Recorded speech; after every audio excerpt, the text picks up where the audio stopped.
SCO chapter 29 problem 16। क्या करा problem में कह रहा एक इक्विलैटरल ट्राइंगल है जिसका साइड 5 सेंटीमीटर है। ट्राइंगल के वर्टेक्स पे चार्ज गिवन है, चार्ज का वैल्यू गिवन है। किसी एक चार्ज पे हमें फोर्स फाइंड करना है। मान लेते हैं ट्राइंगल एबीसी है और चार्ज क्यू मान लेते हैं।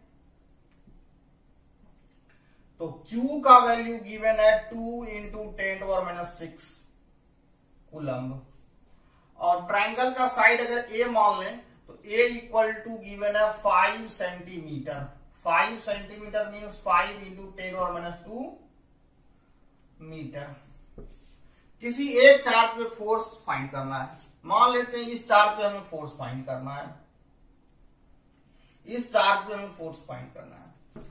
तो C पॉइंट पे जो चार्ज है उस पे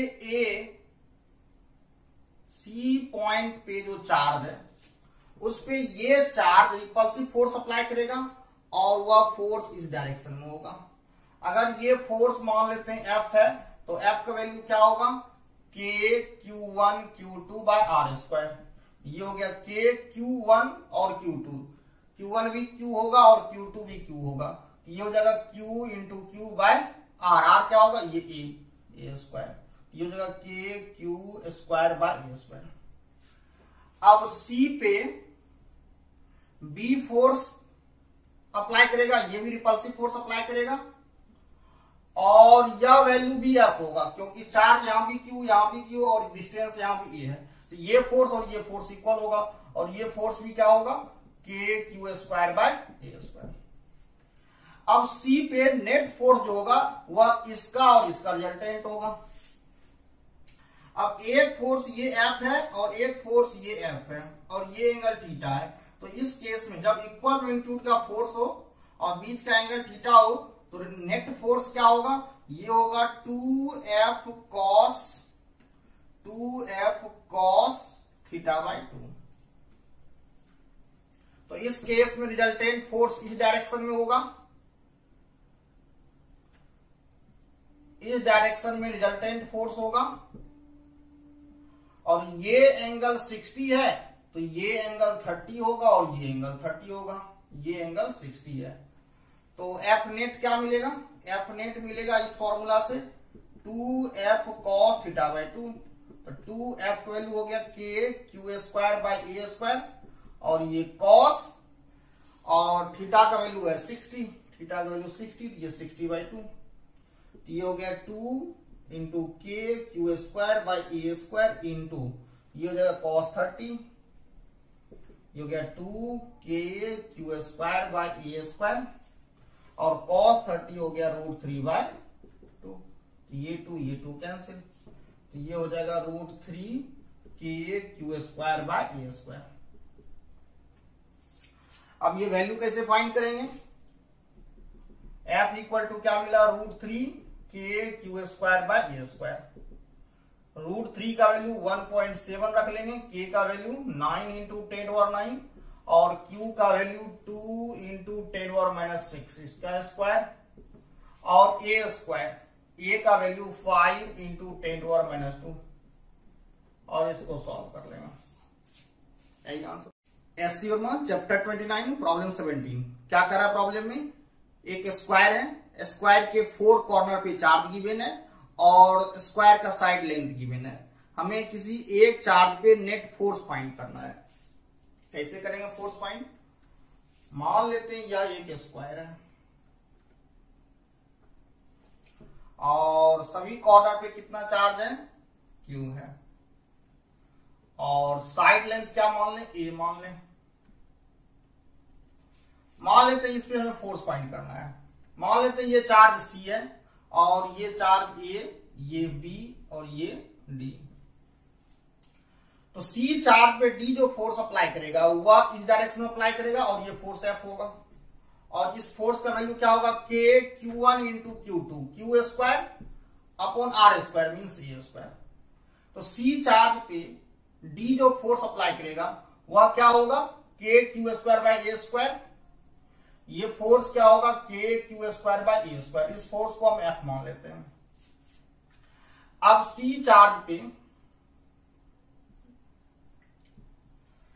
इस सी चार्ज पे बी जो फोर्स अप्लाई करेगा वो इस डायरेक्शन में अप्लाई करेगा, और ये फोर्स क्या होगा, k q square by a square, k q one into q two, q square और ये डिस्टेंस ए तो ए स्क्वायर, और यह फोर्स अगर एफ हमने एज्यूम किया है तो यह फोर्स भी एफ ही होगा।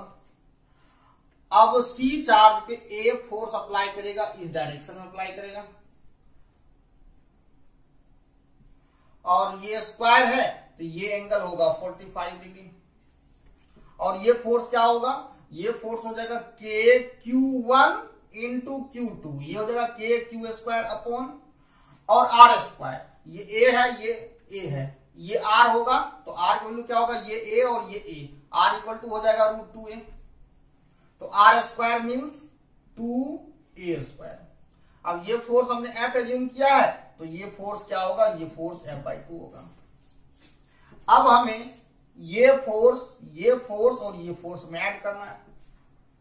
पहले हम इस फोर्स और इस फोर्स को ऐड करेंगे, तो ये फोर्स हो गया F और ये फोर्स हो गया F। अगर इसको हम लोग ऐड करें, इक्वल फोर्स है 90 है, तो इसका रिजल्टेंट इस डायरेक्शन में होगा, और ये 90 है तो रिजल्टेंट क्या होगा, इन दोनों का रिजल्टेंट हो जाएगा root under F square plus F square, क्या होगा √2f होगा। अब इन दो का रिजल्टेंट √2f है, और ये एंगल क्या होगा, इक्वल फोर्स है, ये दोनों इक्वल है तो इसका रिजल्टेंट इस एंगल को बाइसेक्ट करेगा, तो ये एंगल क्या होगा 45 डिग्री। हमने इस फोर्स और इस फोर्स को ऐड कर लिया, इस फोर्स और इस फोर्स को ऐड करेंगे तो क्या मिलेगा √2f, और ये √2f इस फोर्स के डायरेक्शन में है, तो नेट फोर्स के लिए हम लोग क्या करेंगे, इस फोर्स को और इस फोर्स को, ये दो फोर्स सेम डायरेक्शन में है, इन दोनों का रिजल्टेंट हमें क्या मिला, √2f मिला। ये √2f और ये F/2 सेम डायरेक्शन में है, तो नेट फोर्स के लिए दोनों फोर्स हम लोग क्या करेंगे, ऐड कर देंगे, ये हो गया √2f और ये F/2, ये मिल गया √2 प्लस हाफ और ये f, तो √2 प्लस हाफ और f का वैल्यू क्या है, ये के q square by a square. Value find करने के लिए क्या करेंगे, k का वैल्यू रखेंगे 9 इंटू 10⁻9, और q का वैल्यू क्या रखेंगे 2 इंटू 10⁻6, और a का वैल्यू क्या रखेंगे 5 सेंटीमीटर मीन्स 5 इंटू 10⁻2 मीटर, और यहां पे रख के एफ नेट का वैल्यू हम लोग फाइंड कर सकते हैं। एससी वर्मा चैप्टर 29 प्रॉब्लम 18 क्या कर रहा है प्रॉब्लम में, एक हाइड्रोजन एटम है, हाइड्रोजन एटम में एक प्रोटॉन और एक इलेक्ट्रॉन है। इलेक्ट्रॉन न्यूक्लियस के चारों ओर रिवॉल्व कर रहा है, इसका रेडियस गिवन है, क्या फाइंड करना है, find force between proton and electron. अब ये प्रोटॉन है और ये इलेक्ट्रॉन है, प्रोटॉन पे चार्ज प्लस में 1.6 इंटू 10⁻⁻19 और इलेक्ट्रॉन पे चार्ज -1.6 इंटू 10⁻⁻19, और बीच का डिस्टेंस गिवन है 0.53 इंटू 10⁻10 मीटर। क्या होगा फोर्स, F इक्वल टू के Q1 Q2 upon are square. के का वैल्यू रख दें 9 इंटू 10⁻9, Q1 का वैल्यू 1.6 इंटू 10⁻19, Q2 का वैल्यू 1.6 इंटू 10⁻19, और आर स्क्वायर का वैल्यू क्या होगा 0.53 इंटू 10⁻10, और इसका स्क्वायर कर दें। अब ये हो जाएगा 9 इंटू 1.6 इंटू 1.6 2.56 डिवाइडेड बाय ये 0.53 इंटू 0.53 इंटू 10⁻, ये 9 माइनस 19 माइनस 38, और ये -20 ऊपर जाएगा तो +20 होगा, और इसको सॉल्व करेंगे तो ये आएगा 82 के अप्रॉक्स, और ये हो गया 10⁻⁻9। एससी वर्मा चैप्टर 29 प्रॉब्लम 19 क्या कर रहा प्रॉब्लम में, हाइड्रोजन एटम में एक प्रोटॉन और एक इलेक्ट्रॉन होता है। इलेक्ट्रॉन न्यूक्लियस के चारों ओर रिवॉल्व कर रहा है, हमें इलेक्ट्रॉन का स्पीड फाइंड करना है। इलेक्ट्रॉन का मोशन सर्कुलर मोशन है और इस सर्कल का सेंटर क्या होगा, न्यूक्लियस होगा, और न्यूक्लियस में क्या है, प्रोटॉन है। प्रोटॉन पे चार्ज क्या है, 1.6 into 10 to the power minus 19 coulomb. और इलेक्ट्रॉन पे चार्ज कितना होता है, -1.6 into 10 to power minus 19 coulomb. और ये इलेक्ट्रॉन रिवॉल्व कर रहा है और इसका स्पीड v है और ये रेडियस r है। प्रोटॉन पे चार्ज अगर हम q मान लें, प्रोटॉन पे चार्ज e मान लेते हैं, तो इलेक्ट्रॉन पे चार्ज क्या मिला हमें, -e, और ये रेडियस r है और इलेक्ट्रॉन का स्पीड v है। इलेक्ट्रॉन का मास me मान लें। इलेक्ट्रॉन सर्कुलर मोशन में है। इलेक्ट्रॉन क्या है, सर्कुलर मोशन में है, यूनिफॉर्म सर्कुलर मोशन में। अगर कोई पार्टिकल सर्कुलर मोशन में है और उसका स्पीड कांस्टेंट है तो इस पे एक ही फोर्स होगा और वह फोर्स होगा सेंट्रीपिटल फोर्स। और सेंट्रीपिटल फोर्स, पार्टिकल का मास अगर m है तो सेंट्रीपिटल फोर्स को हम लोग क्या लिखेंगे, mv²/r। तो यहां भी हम लोग क्या लिखेंगे, centripetal force equal to mv²/r। और यहां पे सेंट्रीपिटल फोर्स कौन प्रोवाइड करेगा, यहां पे सेंट्रीपिटल फोर्स प्रोवाइड करेगा force on electron due to proton, electric force on electron due to proton. और electric force on electron due to proton क्या होगा, k q1 q2/r², mv²/r। ये हो गया k, q का वैल्यू, q1 का value e रखें, q2 का वैल्यू e रखें और ये r² इक्वल टू mv²/r। ये स्क्वायर और ये r स्क्वायर, ये कैंसिल हो जाएगा और यहां से mv² इक्वल टू हमें क्या मिलेगा, ke²/r।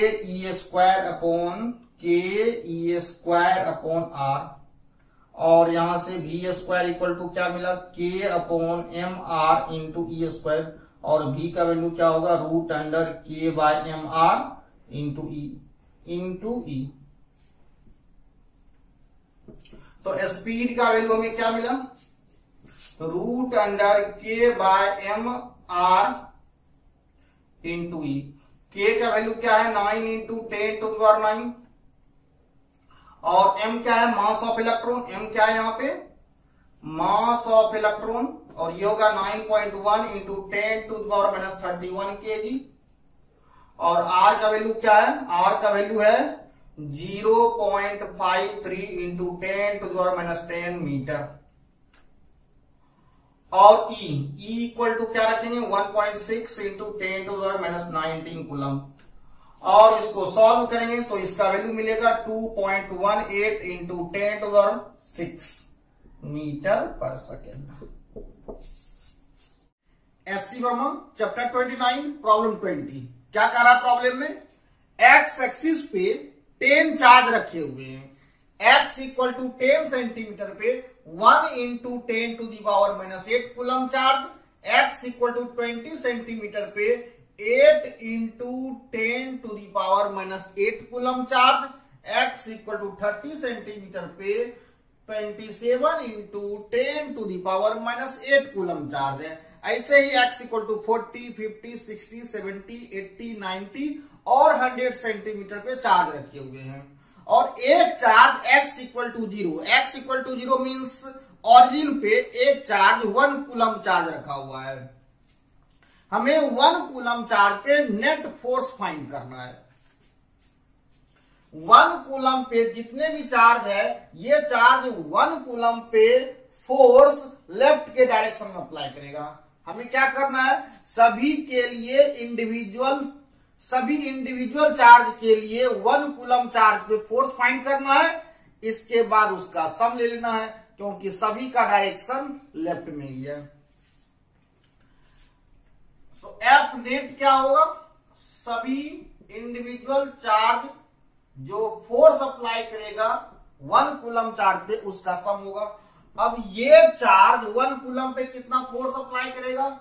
ये चार्ज 1 कूलम पे फोर्स अप्लाई करेगा के Q1 1 into Q2 10 to the power minus 8 upon R square. R square means 10 centimetre. 10 centimetre means 10 into 10 to the power minus 2 इसका square.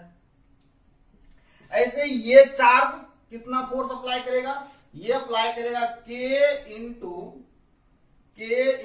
1 into 8 into 10 to the power minus 8 upon ये distance क्या होगा?